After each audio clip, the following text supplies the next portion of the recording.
Good evening and welcome to Doordarshan Kendra Kohima. I am Kedukho with the news. First, the headlines.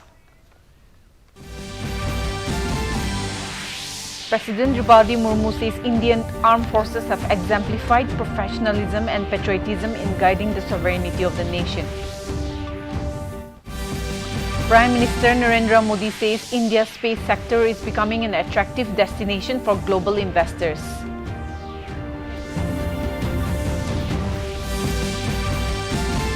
Naga People's Front holds Central Executive Council meeting. New office bearers takes oath.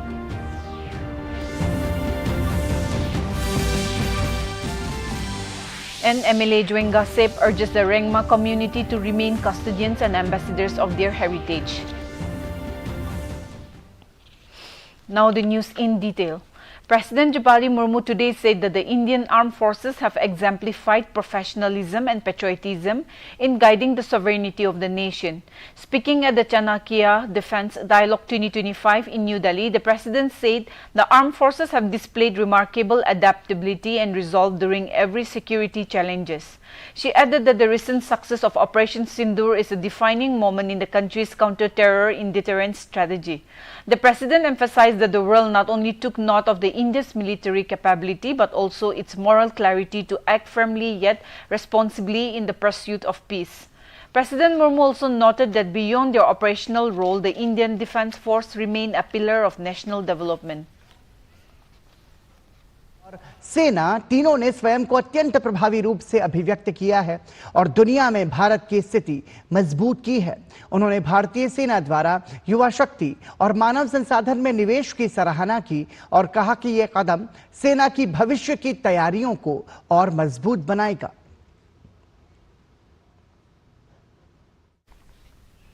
Prime Minister Narendra Modi has said that India's space sector is becoming an attractive destination for global investors. Speaking at the inauguration of Skyroot's Infinity Campus through video conference, Modi highlighted that the government has undertaken several historic reforms in Indian space sector. He said that the government has opened the space sector for private innovation, enabling start-up and industry to work closely with the country's scientific ecosystem. Modi highlighted that in the coming years, the global space economy is set to grow manifold and will open tremendous new opportunity for the young people of the country. Prime Minister Modi said in the last 6 to 7 years, India has transformed its space sector into an open, cooperative and innovative-driven ecosystem. He said today over 300 space startups are providing new hope to the Indian space future. Modi added Skyroot's Infinity Campus is the reflection of India's new thinking, innovation and youth power. He said the country is reaching new heights with its innovation, risk-taking ability, youth power and entrepreneurship. Prime Minister Modi said that the ISRO has powered India's space journey to new heights for decades.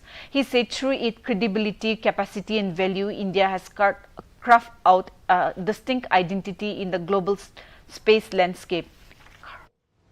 एजुटेक हो, defence take हो, हर क्षेत्र में भारत के युवा, हमारे जैन जी नए समाधान दे रहे हैं और आज मैं दुनिया के जैन जी को भी बड़े आत्मविश्वास से कह सकता हूं कि अगर जैन जी के लिए सच्चे अर्थ में कहीं से प्रेरणा मिल सकती है तो भारत के जैन जी से मिल सकती है। आज के समय में भारत के पास अंतरिक्ष क्षेत्र में जो क्षमताएं हैं केवल कुछ ही देशों के पास हैं। पीएम मोदी ने कहा कि वैश्विक नवाचार वाले संस्थान भारत के अंतरिक्ष क्षेत्र में तेजी से State level orientation workshop on tobacco control for stakeholders was held today at DFC's Conference Hall, Seminyu. Addressing during the workshop, Deputy Commissioner Seminyu Jafet Woch declared 8 schools as tobacco-free schools in the district. The DC also launched smoke-free campaign in the district headquarters and declaration of tobacco-free office in the district. Highlighting the guidelines for tobacco-free educational institutions, Deputy Director and State Nodal Officers NTCP Dr. I. Simon said district leadership is crucial as consistency in the enforcement, documentation and community mobilization determines of NTPC's success on the ground. Simon further stressed on tobacco-free educational institutions and tobacco-free offices and continuing capacity building for enforcement and community group. Defence Minister Rajnath Singh today said that India and Indonesia share civilizational ties which go back thousands of years. He said both nations are maritime neighbours sharing historical, cultural and civilizational linkages. This opening remark were made by the Defence Minister during the 3rd India-Indonesia Defence Minister Dialogue in New Delhi. Singh underlined the values of pluralism, inclusiveness and the rule of law are common to both our countries, and these shared values have given direction to our contemporary relations. The minister said that today's dialogue served as a testament to the growing strength of both countries' defence cooperation, which is an important pillar of our cooperation. The Ministry of Defence noted that the visit of Indonesian Defence Minister reflects the growing momentum in India-Indonesia defence engagement.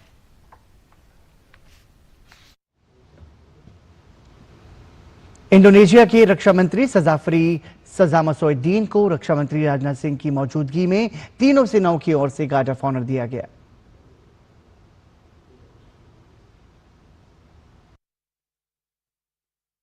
In the first of its kind, a joint meeting of the Kohima District TB Forum, the District AIDS Prevention and Control Committee and the District Community Resource Group yesterday at the DC Conference Hall, Kohima. During the meeting, health officials presented updates on immunization achievements, maternal and child health reviews and tuberculosis control activities in the district. The meeting also reviewed maternal and child death surveillance and response proceeding held in July, where 3 maternal deaths and 5 child deaths were examined. The meeting concluded with a call for improved health infrastructure and continued community engagement to enhance maternal, child and public health outcomes. Let us now take a short commercial break. Oh, lovely. Well done. अब होगा बड़ा studio, नया camera, नई lights. लगे हाथ नई car भी ले लो उसी लोन से। नो, लोन लिए गए काम में ही लगाओ, समय से EMI चुकाओ, क्रेडिट स्कोर बढ़ाओ और अगला लोन आसानी से पाओ। कार नहीं तो मेरी फोटो तो ले लो। आप कौन? RBI कहता है वित्तीय समझदारी समृद्ध नारी। Welcome back.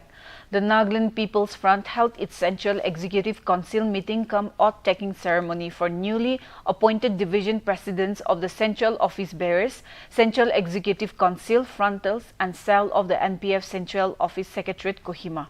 Addressing the gathering, Party President and Chief Minister Nipurio said that the party's merger is now history, reaffirming the NPF commitment to regionalism and to upholding Naga identity, culture and traditions.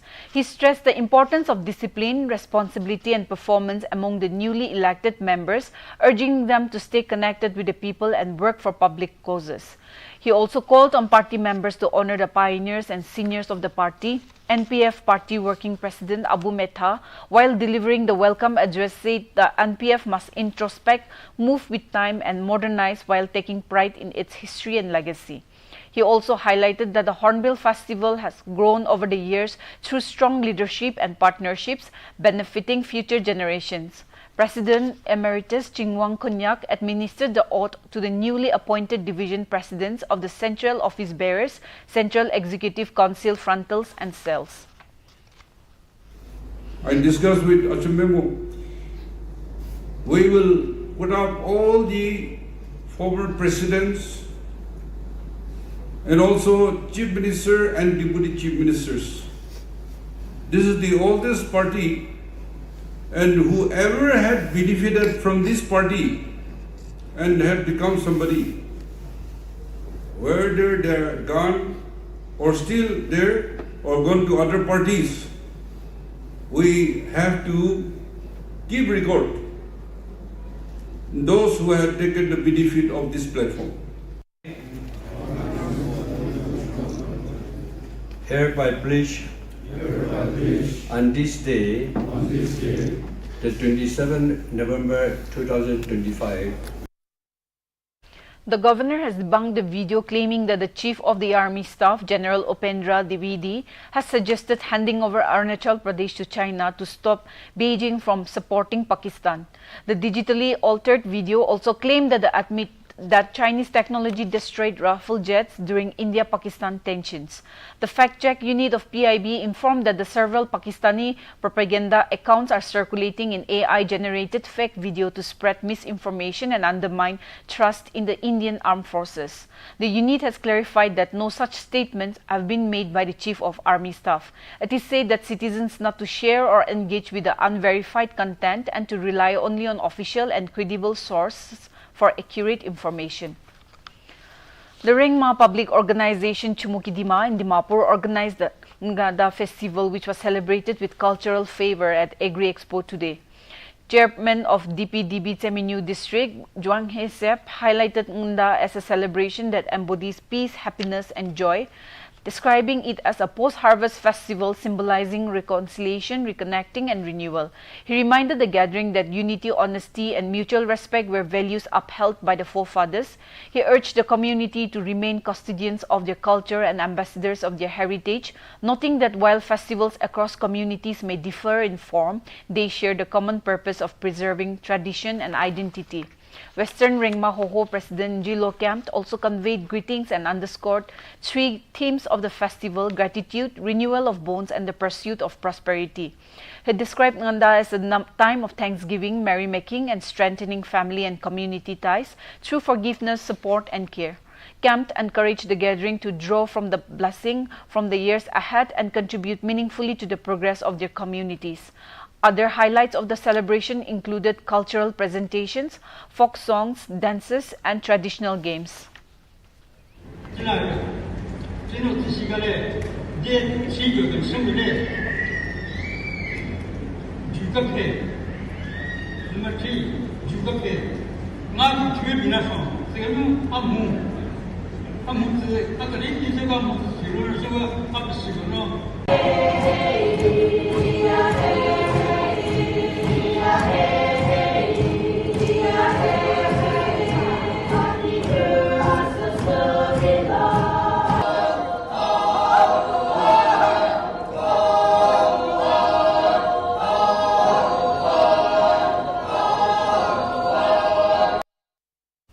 The International Monetary Fund say that India's economy is estimated to grow at 6.6% in 2025 to 26.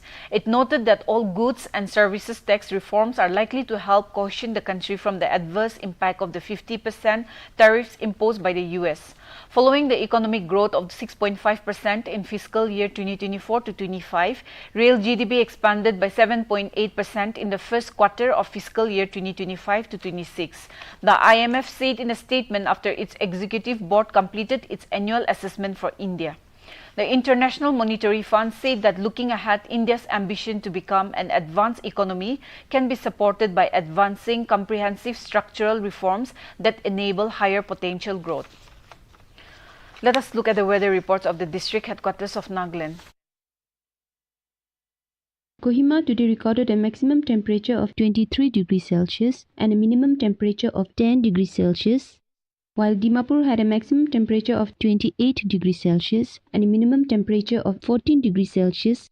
Wokha experienced a maximum temperature of 24 degrees Celsius and a minimum temperature of 15 degrees Celsius. Mokokchung had a maximum temperature of 25 degrees Celsius and a minimum temperature of 12 degrees Celsius. Mon had a maximum temperature of 26 degrees Celsius and a minimum temperature of 15 degrees Celsius. Towards the east, Twinsang had a maximum temperature of 19 degrees Celsius and a minimum temperature of 8 degrees Celsius. Zinabuto had a maximum temperature of 22 degrees Celsius and a minimum temperature of 10 degrees Celsius. Phek had a maximum temperature of 20 degrees Celsius and a minimum temperature of 9 degrees Celsius. That's all for the weather report. News, here's a recap of the main points. President Draupadi Murmu says Indian armed forces have exemplified professionalism and patriotism in guiding the sovereignty of the nation. Prime Minister Narendra Modi says India's space sector is becoming an attractive destination for global investors.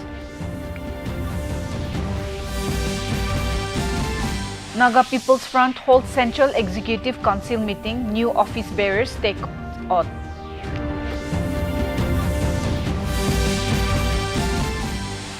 And Emily Juenga Sep urges the Rengma community to remain custodians and ambassadors of their heritage. With this, we have come to the end of this evening bulletin. Thank you for watching. Good night.